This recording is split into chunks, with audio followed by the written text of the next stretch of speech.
জয় গুরু বন্ধুরা, তোমরা সকলে কেমন আছো? আমার ছাদ বাগানের গোলাপ গাছগুলো তোমাদের সাথে আমি শেয়ার করেছিলাম এর আগের ভিডিওগুলোতে।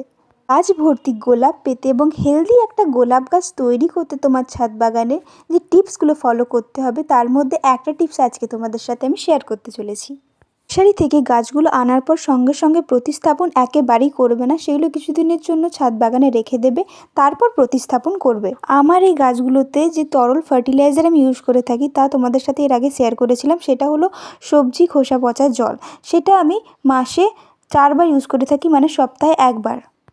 আরেকটা ফার্টিলাইজার তোমাদেরকে আমি আজকে বলবো, সেটা হলো প্রত্যেকের বাড়িতেই পাওয়া যায় প্রায়, তার সঠিক ইউজ আমরা এখনও পর্যন্ত অনেকেই জানি না। সেটা হলো ভাতের ফ্যান বা মাড়। ভাতের ফ্যানের সাথে জল মিশিয়ে সেটা গাছের মধ্যে ধীরে ধীরে দিলে গাছটা খুব ভালো গ্রোথ করে এবং অনেক ফুলের কুঁড়িও দেখতে পাওয়া যায়। যে কোনো ফার্টিলাইজার ইউজ করার আগে গাছে 2-3 দিন জল না দিয়ে তারপর যদি সেই ফার্টিলাইজার ইউজ করা হয় তাহলে গাছটা ভালোভাবে সেটা অ্যাবজর্ব করতে পারে। তো এরকম আরও টিপস জানার জন্য আমার চ্যানেলটা এক্ষুনি অবশ্যই সাবস্ক্রাইব আর লাইক করে দিয়ে যেতে ভুলো না কিন্তু।